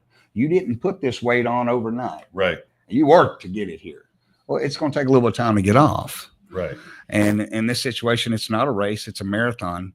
Enjoy the journey because it needs to be a lifestyle for it to stick. If you think, oh man, I got to go to the gym 2-3 times a week, you don't have a plan or you don't have a vision or goals or what you're trying to achieve, then a lot of times you lose consistency because you don't know where you're going. You get stagnant or the soreness. You do your first set of legs and you get toilet sore and you don't want to go back to the gym. Right. Well, Like I said, I was not toilet sore. I was more, I couldn't eat my oatmeal sore. Couldn't lift my arms. But also with the training process, you saw some things that you could fix on your form. Yes. Correct? Yep. Well, when we were doing the squats, Mm-hmm. all right. And one thing I enjoyed about the gym was you didn't make me just throw a bar on my shoulder and where I'm going to be off balance. The machines, the ropes, everything kept me stable pretty much. The only thing I was a little on that the lunges. Whew, that was starting there, but on the way back, you were great. On the way back, yeah, but they were. I'm not good with balance stuff. But See, but okay. Actually, Good. really, because I haven't done lunges in decades. So when I started doing the lunges, going across the mat, I was a little wobbly. The only time I've done a lunge was I missed the curve. But coming back, you're right. I was a little bit better. But he was showing me different form, which was, I see how I can hurt you. You can end up getting hurt at the gym if you're not watching what you do, and if somebody's not showing you the proper way to do it. Because when we were doing the deep bends, we were like duck butt and come on up, and I was like, you can definitely feel the difference in the muscle area that you're trying to work out. Because I was using like all my back, and I was like, oh, this is killing my back. And then just tweaking it a little bit, it just brought all that. Shifted it right to the back of my quads and stuff. So his groin. It's my. I'm not even a gym person, so the fact that you are going and you're staying dedicated is unbelievable. Because it'd be hard to get me in a gym because I just don't go. I just can't. But he made it easy. He really did. He made it so much easier. Yeah. This is the thing is, a lot of times when people are trying to hit their fitness goals, they're like, man, if I'm going to do this, I got to be in the gym 6-7 days a week. I'm going to do this. Yeah, no, that won't be me. Well, my thing is this is when people are starting out because you're trying to learn new habits, we typically work with about 2 or 3 days a week. And my thing is, if I can show you how to get in and get out of the gym 30, 35 minutes, 2-3 times a week, where you got that executive or that single mom, like I got other shit to do. The crazy thing is I want to teach you how to fish. A lot of trainers here do what I say, and after a year, you're like, what did I do? Yeah. No, I want to show you what, the exercises that are right for your body, the right things to rev your metabolism and the right fuel to put in your body. If I can do that and hold you accountable, our results are amazing. If I can get you in the gym 2-3 times a week for 30 minutes, you're on Facebook 30 minutes. Yeah. Yeah. Right? Yeah. Yes. So, yeah. So my thing is if you watching cat videos, and I'll say it again, if you don't do something about it now, you're going to pay for it later. See, that's where I'm at. I was like super into fitness, like growing up. Like I used to teach rock climbing at summer camp. I mean, I was into like being out there and active all the time. Just life kind of got ahead of me. And then next thing I knew, it's been, my son's like 9. It's been almost 9 years since I've been in a gym. And I'm going, oh my God. Like, luckily, I've been able to kind of maintain in a diet way, but I definitely feel the energy levels down. And I'm 42 years old. It's only going to get worse if I don't do anything now. So that's what's scaring me. And like, I want to get in there and get back. And what's great is, I mean, you look good. Thank But the thing is sometimes it's not about reshaping the body, but sometimes it's about the endurance and stamina to get that energy to last you throughout the day. You know, there's workouts, there's things designed to rev that metabolism, allow you to do that, and still keep the body that you have. Get the lifestyle back a little bit. Feel good about when you wake up and not go, oh. Like, and I know, ladies, if you get the ladies, if you tone the midsection, you don't have lunch lady arms, no saddlebags, and you lift the butt, you're not going to be mad at me, right? Right. No. No, okay. I really don't care. Not my first You're rodeo. going to build me a butt, damn it. Well, with those squats, you're going to have a butt in no time. He's I'll tell building you. me a butt. That's all I want. Because I can't. I'm not paying for the butt. I already paid for the tits. All right. So her goal in the next 6-week challenge, we're focusing on the butt. Yes. Yeah. So are we opening this up to everybody? The great How are we thing, gonna open this up? and you know, so many people ask me about the show. They're like, well, is it for everybody? Is it just for bikers? Wellness, fitness, nutrition. Yes, I want to focus on my brothers out there on the road. How are they safer? How can they get the best ride where they're not hurting afterwards, and they can, you know, pay attention and be alert on the road, especially if they, you know, got the woman on the back. What I'm teaching is, and what I'm trying to give away is, there is tips on nutrition where you understand the right fuel to fuel your body. What's the minimum? Because a lot of times people have life, as y'all said, that get in the way. What's the minimum time that we can be in the gym to get the maximum results, where I can hit my goals and go about my day? If you want to learn that, that's what this is about. And that's why I say, call in. Let's talk about it. If you're frustrated, you don't want to pay for a trainer, you want to know tips of the trade, you want to work out, you want some nutrition advice, that's what we're here for. And my thing is if this is a love and this is a passion, and to me, this is a nonprofit organization, obviously, because I'm not getting paid for it. Pick the brain. And we're going to be doing things where not only are you going to get some education, but you're also going to be able to see the results for people that want to do something for their body. And you might feel the same way. You got the dad bod. You feel like the energy levels are not there, you know, hanging out with the kids. I'm coming in as not a nutrition buff right now. Like, I am eating to survive after I feed my kid and feed senior and everybody. Like, it's like scraps and mac and cheese and stuff. So, like, I definitely...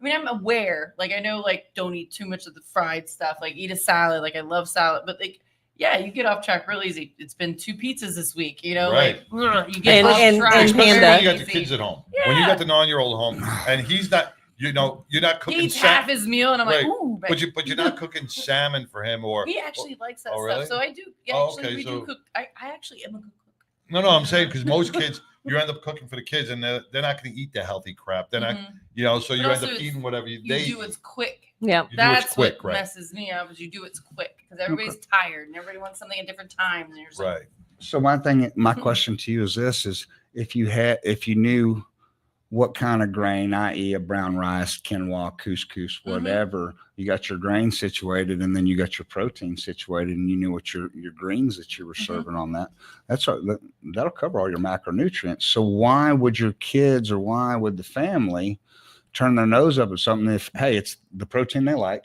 it's the greens they'll tolerate, and it's the grain that goes well with anything, and they don't like the greens, they can mix it with the grain. I'm just saying. But no, I get you. I feel like that is also a struggle at the house, because I feel like sometimes I am cooking 4 different meals, because I got somebody that's like old timer, you got like your basic foods, and then I got my husband who's like meat and potatoes. I want, you know, then I got the kid, the chicken tenders and mac and cheese, and I'm like, I just want a damn salad and some vegetables. So you're picking off everybody's plate, I take the lettuce off his burger, the pickle off his sandwich, and then I make my meal off the scraps, basically. But and what I was looking at is, and exactly what you just said about meal plans. It's proper planning prevents poor performance, right? So if you plan out your meals throughout the week, right? You know what you're going to cook, and this way you're not scrambling at the end of the day. You're not scrambling at the end of the day. So, like because I do it every morning. I'm sorry. On the 6-week challenge, you sit down with my nutritionist and you get a meal plan. Guess what? That can actually duplicate to the family. So problem solved. There you go. I don't think he's gonna let He's you get not away just with a pretty anything. face, y'all. Yeah, he's not gonna let you get away with anything. No, I'm like. Now, I will say the one thing that scares me at looking at charts like this all day, every day is the visceral fat. That's not your belly fat. That's fat that can stick to your major organs. It can be a silent killer. It can take 10 years off your life. And it's all about the nutrition side. Right. I know that you've been tightening up on that. We're going to see these numbers go down, but right now it's 118. It's about 18 points over range, which is 50 to 100. That's the one thing that I'm going to be looking at, because if those numbers are going down, then I know your protein in your water is going down and your body fat's going down. Okay. Okay. So the best way to get rid of that visceral fat is proper nutrition. Yes, sir. Proper More, nutrition. solid macronutrients. Stay away from the processed foods, the sugars, zuzu, wham whams, all that good stuff. All right. The ones I that we like love. Zuzus and Wham Whams. We do too. Now here, ladies, I got you. All right. If you want to eat your Zuzus and Wham Your Whams. Zuzus and Wham Whams, there's 2 times to eat it. All right. Now your body cannot burn and store at the same time. So in the morning time, when you're breaking a fast, your body's been fasting for however long you sleep. Right then and there, if you wanted something that wasn't the the most nutritious, a calorie is still a calorie at that point in time. Now, another time is after a strenuous workout. If you wanted to be a little more lackadaisical and eat that fun food, great. My thing is, if you're going to have your cheat meal, do it on a day you work out. Don't just cheat the whole damn day off. Oh, yeah. I mean, he's even laughing over there. I know. As he eats his taco castle. No, I'm just kidding. I'm just kidding. It's protein. Wrapped in goodness. All right. So we're gonna start on Monday. Yes, we are. Monday. We'll get into Pitbull's. I bought new shoes. Did you I really? did. I finally got. I realized when I had What to kind get of shoes you dressed. get? I'll have to show you. I don't know enough out of my $150 pair of shoes. It's Did you like get it fancy. on the The clouds? fancy OCs? shoes for working out. Yes. Yes. I have not had a pair of tennis That shoes. is a motivating I'm not factor gonna for a lie. lot. You believe? I'm not Yeah. gonna lie. I didn't realize until I was getting ready to go the other day and realized the traffic was too. And I was like, I don't have a really good pair of tennis shoes, which told me how long it has been since I've done anything really active. But people getting back The only into pair I had was from Temu. getting back into the gym or trying to change your fitness. It's amazing what a new pair of shoes or a new workout outfit now I will wanna do go out for and be you. like- Give you some motivation. Absolutely. Right. Sorry, I just kicked All you. right. Well, hold on. Wait. We're going to come back to this because I got to get Mongo on. Speaking about the gym. All right. Talking about how fast my shoes make We'll me finish look. this up after the Mongo log. We'll recap with it. But speaking about the gym, here's a guy who goes to the gym every single day. And today I busted his balls. He was in the car just getting out of the gym with a big old cigar in his mouth. And I was wondering if he worked out with it. But let's bring on the Mongo log and hear about his gym workout and his political news. Hey everybody, what's going on? What's You know, Hey. What's going on, brother? I almost feel out of place because this whole show is about bikers, biker awareness, biker fitness, and I'm the kid in metal shop class that's making paper airplanes and proud of my work. Well, we were talking about aviation earlier. so We get were. right in there. So, well, and this monologue is totally off all those subjects. So here we go. University. Wait. Before you start, Mongo, Yes. what? Because you do hit the gym pretty much every day, Have right? you seen his Almost every day except Sunday, unless I have to go to the doctor on another day. But yeah, every day of the week. Now I know you have some metal in you as well, right? Some metal that the doctors have put into me and some metal that the assholes have put into me. Yes. Yes. Oh, Pitbull has that same thing.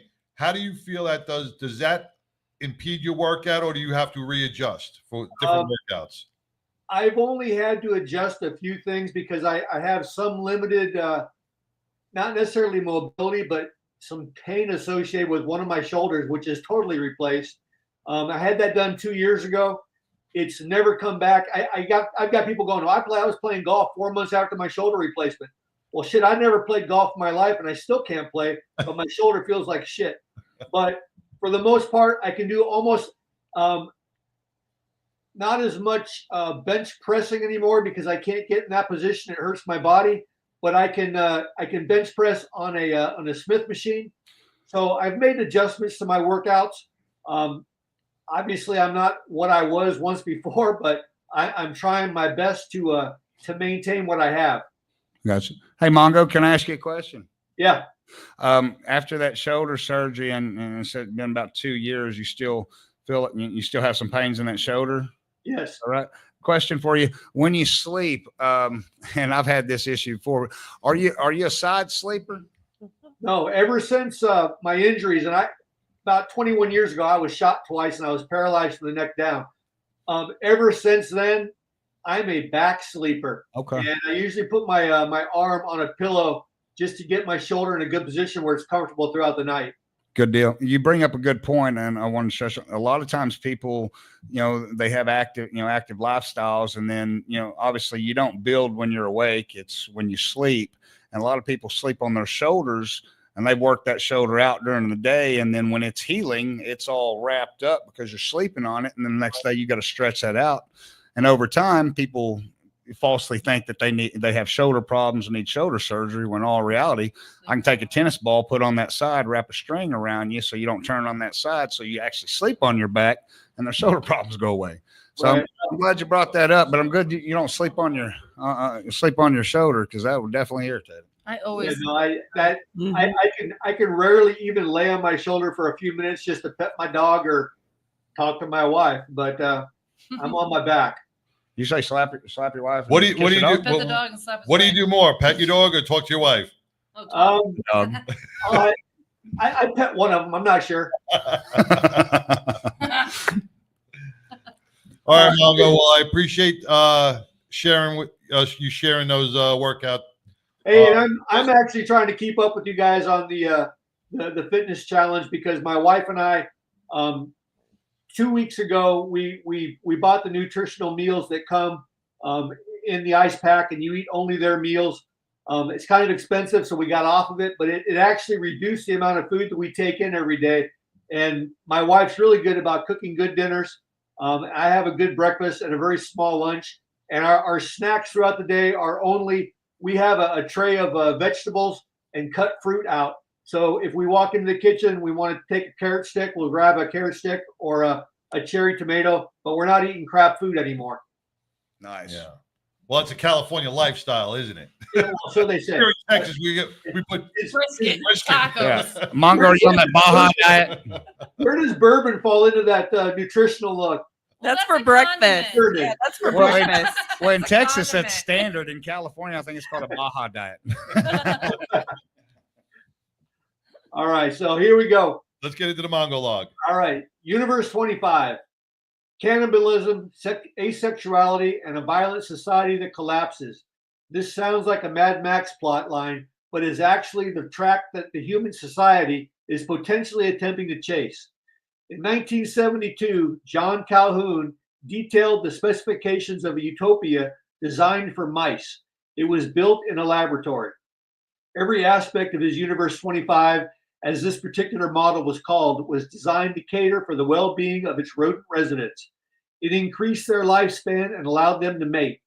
There was abundant food, water, and nesting material all readily provided. The universe was cleaned regularly. There were no predators. The environment was a stable paradise. 4 pairs of disease-free mice moved in on day 1. It took months for the rodents to familiarize themselves with their new world.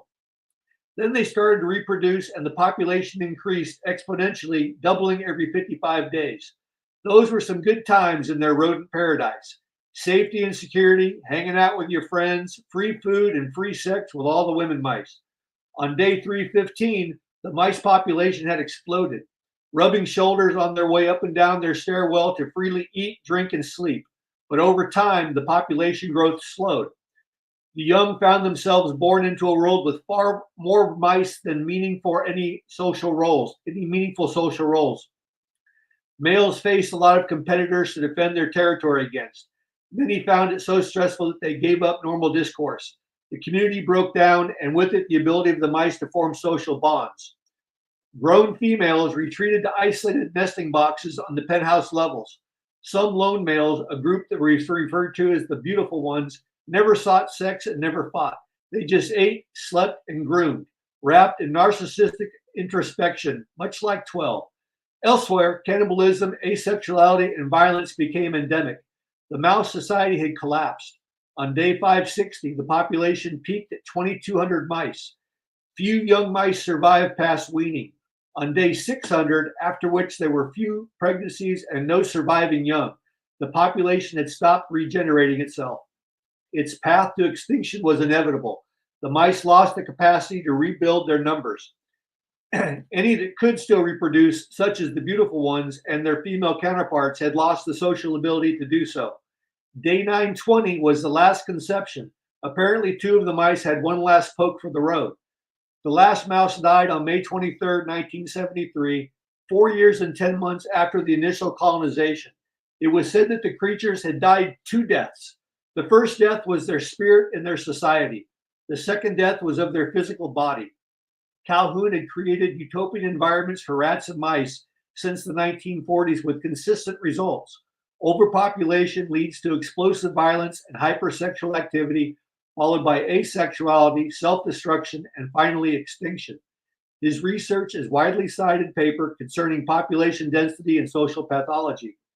It was concluded that no matter how sophisticated we are, once the number of individuals capable of filling social roles greatly exceeds the number of such roles, only violence and disruption can follow. This dynamic is referred to as a phenomenon called behavioral sync. Our desire to be in the presence of others, and we are conditioned to seek and be near others and be drawn to the crowd in spite of the conflict that this can generate. Calhoun himself, however, was optimistic about our own future. He argued that as our physical space declines and we are forced to extend to conceptual space to network our ideas and technologies, I'm still a little confused as to how he drew this conclusion from this experiment, but I'm no man, I'm just a simple man and not a research nerd. To my knowledge, mice are not very technically inclined with their ideas and values. For his part, there were many more components to his experiment that I'm not diving into in this report. Later in his career, he turned to possible solutions and began to build creative universe to minimize the effects of overcrowding. So, moving on. Bill Gates, who is my pick for potentially being the biggest douchebag currently alive, predicts that over the next decade, advances in artificial intelligence will mean that humans will no longer be needed for most things in the world. Gates explained that we will still rely on many fields, referring to human specialties. These include possibly a great teacher or a great doctor. However, with AI over the next decade, even that will become free through the internet. Commonplace great medical advice, great tutoring via internet and AI will decrease the need for humans to interact with another human at all. The world is entering a new era for free intelligence. The result will be rapid advances in AI powered by technologies that are readily accessible and will touch nearly every aspect of our lives, from improved medicines and diagnoses to widely available AI tutors and virtual assistants. AI is transforming society in profound ways, offering immense benefits and challenges.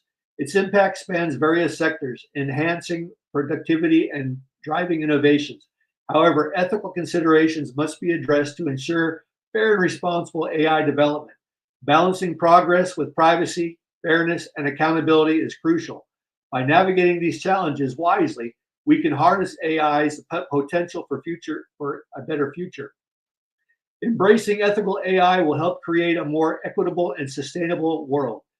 The singularity is not merely a technological concept. It represents a paradigm shift in how humanity approaches innovations that are currently in progress. A combination of teamwork between human skills and AI is crucial for better work productivity and improving jobs. People need to focus on areas where machines cannot replace their skills, like leadership. Being creative and understanding emotions are key. Merging human and artificial intelligence is the key to securing the top spot in changing world economy. The pressure on young people today to acquire education credentials has increased over recent decades. Many young people today are seeking to fulfill these expectations. Get that. Many young people today are seeking to fulfill those expectations. However, many have failed to find themselves. They are facing adult life with no or few formal qualifications. Let's face it, it's much easier to go to school, including college, and exert a minimal amount of effort. living in your parents' basement with a private ensuite bath, equipped with a TV, stereo, computer, and all the video games that you can possibly play online with your virtual friends, plus home-cooked meals, is much easier than venturing out into the new real world. Unfortunately, many parents are willing to accept the excuse that it's tough out there while protecting their child and providing every comfort opportunity for them to just live at home. As most of you already know, life is tough. Many of us venture into the world with high hopes, but experience an initial failure. I know that in my case, I joined the Marine Corps at 17 with a high school diploma and the ambition to succeed. After my time in the military service, I had high hopes and plans to get a job in law enforcement. My applications were in, and I was in the hiring process with various agencies, but the process is a slow one. I was working 3 jobs and maintaining an apartment while waiting to be hired by any department. I was paying my bills, but I was also depleting my savings. I had acquired a silver dollar collection that I was actually down to spending my silver dollars just to get by. With $3 left to my name, I finally got a call from an agency informing me that I was to start the academy in a month's time. I was literally $3 away from returning to the Marine Corps for the remainder of my working career. Life can be a bitch, and you have to decide whether you want to face it, return home in defeat, and be a bum in your parents' house, or possibly adjust your expectations. I left home at 17 years old, but I never asked for a handout, and I never accepted one. Young people today, as well as adults, need to adapt. It's a sink or swim world, and you need to adjust according to the current situation and the changing technologies. The job market of tomorrow is not the same as the job market that most of us grew into, are even working in today. The future will require collaboration, foresight, and a commitment to navigating this fantastic era responsibly. By doing so, humanity can harness the potential of AI while mitigating its risks, shaping a future that reflects shared values and aspirations. Through careful planning and a collective effort, the promise of AI can be realized in ways that benefit one as an individual as well as a society. And that, my friends, is that. Whiskey improves with age, and I improve with whiskey. My name is Mongo. Whiskey goes in, wisdom comes out. I smoke cigars and I know things. Mongo is out, and now back to you in the studio. And now back to the studio.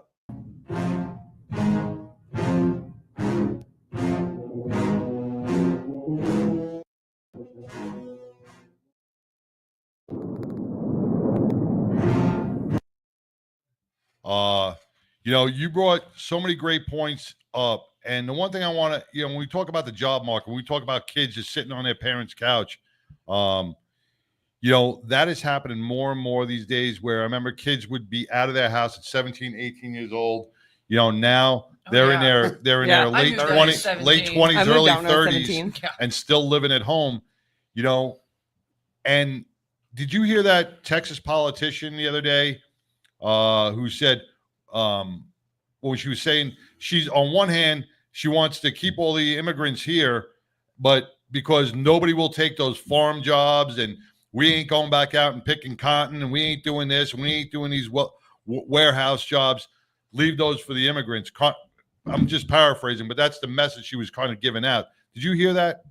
I didn't hear that particular quote, but I probably would have fell off my chair had I did it. Yeah, that was one of the that's the same Texas Congresswoman who called our governor Hot Wheels.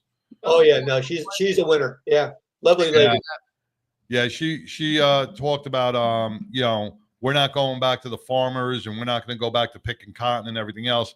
You do what you have to do to survive. All right.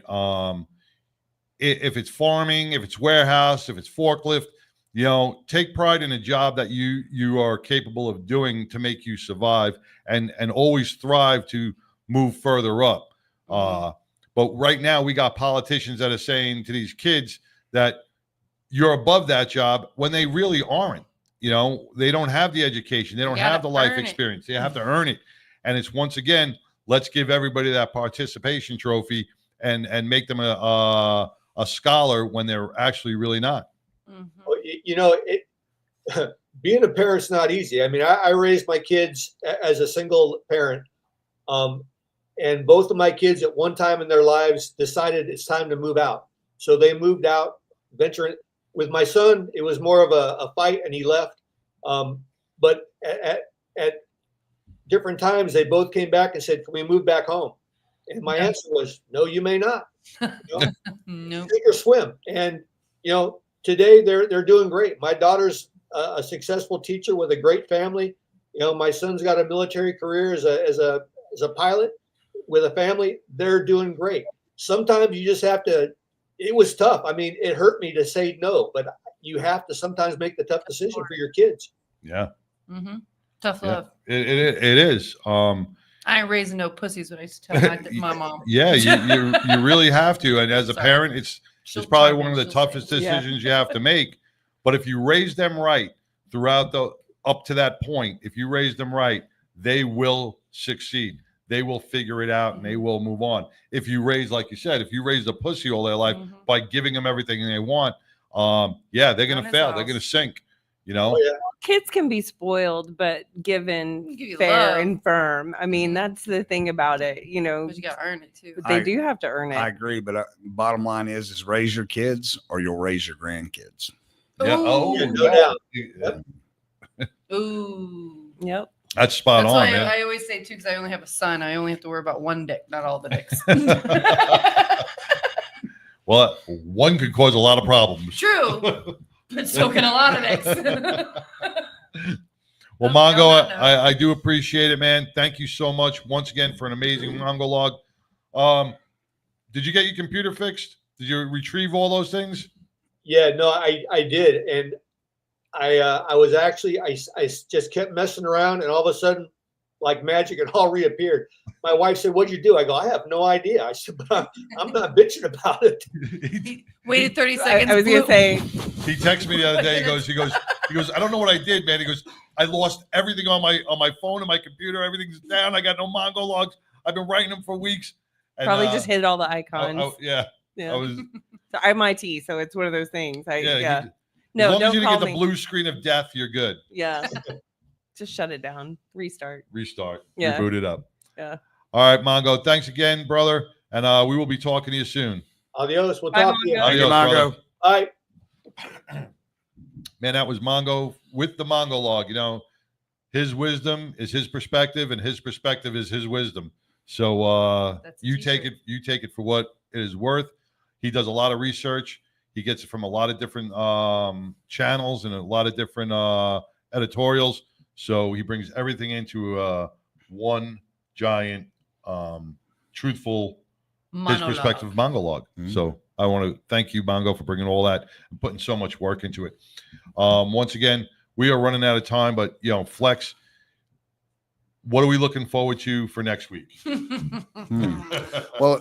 Well, that's a two-part question. The first part is we're going to make sure that you get set on your fitness journey, actually, with your fitness program. We already got your nutrition questionnaire, so we'll have your meal plan taken care of. And then I'm going to schedule an appointment next week so we can do the assessment for Pitbull and Haslett. So we're going to be having fun with that. We did film the assessment. Yes. So we'll look for that. And then what we're going to do it back to back. Yeah. What we're going to do is I'm putting all those from the first time with my assessment. I'll be a week behind. So when she goes, we'll get her assessment. And then we will do that Pitbull's first day, my first day. We'll put those together and then we'll track them. And why don't we put, and for those that are struggling, that are looking for different ideas for meal plans, why don't we go ahead and post the meal plans that my nutritionist got set for y'all? That would be perfect. Yeah, that would be great. Okay. Perfect. Yeah, we'll definitely do that. This way you can adjust as you want. And once again, like Flex said, call into the show. If you have questions, if you have, meet me at the gym or meet us at the gym.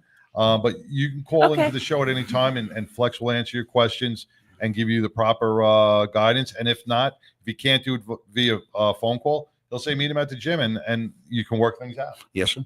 So I want to one more shout out. I got to visit the Chamber of Commerce of Benbrook this morning. Amazing crowd, amazing people.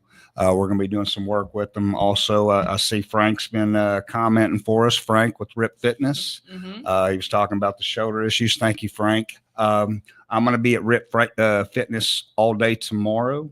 We're going to have some events going on over there. If you're in the Aledo, Benbrook, Fort Worth area, you like some of the things that we've been talking about, or you're trying to hit some goals, just have some questions. If you're in the area, stop by tomorrow. We'll be there. Yeah. And Cody, what was it, Dr. Cody from last Cody week? Everett? Cody. What was that? Oh, you just did that. Ed Hurt. We'll call him Cody. Dr. Cody. Dr. Cody. That's it's Dr. Cody. Dr. Cody. We love Dr. Cody. Yeah, Dr. Cody. You can go on to the 99% Radio Network webpage, look at the supporters, and you can click on for Dr. Cody. One more event before we close out. The big one. Big The big event. one. It's Our gonna first one that we're posting, the yep. Pinups and Pistons, which is Yep. going to be May 3rd. We got celebrity judges. We have pinups. Got a couple more spots for pinups to be in the as a contestant. I got some vendors. I got a taco truck coming. I got a helicopter coming. Oh. I got a tank coming. Nice. I Yeah. got But you cool do shit need coming. more food vendors, right? I could use maybe one or two more vendors and some booze if anybody Yeah. needs some booze. Also, next week I have my guest coming on the show. He's a former NFL player. He played for the Cowboys. He also played for the Chicago Bears. Yes. So he's going to be in. He's a motorcycle enthusiast, great athlete. Sam Hurd, since he left the NFL, has not done any interviews or anything like that. Talked to him. He's doing some consulting work, and he's excited to come on the show. So I'm pretty excited about that. Awesome. Well, we'd love to have him at Pinups and Pistons too. You can come on down and maybe just do some meet and greets if you can. I will be there. And talk We to will some be of there. him. But we are looking for more pinups. Now, remember, to become a pinup, it's free to enter. Yeah, you just it's email free to me. enter, and all you have to do is just come on down and strut your stuff. Send And, me 3 pictures. I send you consent. Yeah, Good. and it's nothing risque. Don't be skanky. I'll turn you Yeah, away. it's not nothing skanky. No. It's anything in 50s or 60s pinup. 1950s, red, white, and retro. Nice. Red, white, and retro. Yeah, it's going to be fun. It's gonna be a fun day. It's going to be fun, Also, and guys, we're going to have Dawn a great said time. hello. Dawn said hello to us. Oh, Hi, Dawn. Dawn. Yeah. She is Dawn with Motorcycle Mayhem, and she is rocking the cure for rocking the road for cure. Check that out. She is a 3-time cancer survivor. Wow. MS, and she is still moving forward and battling and helping other people Amazing. and playing the drums. And she's not letting anything keep her down. So thank you, Dawn, for your inspiration, because you get other people motivated. If you can do it, they can do it. And together we all can do it. So Amazing, You can Dawn. be anything. And if you can be anything, be kind. Peace.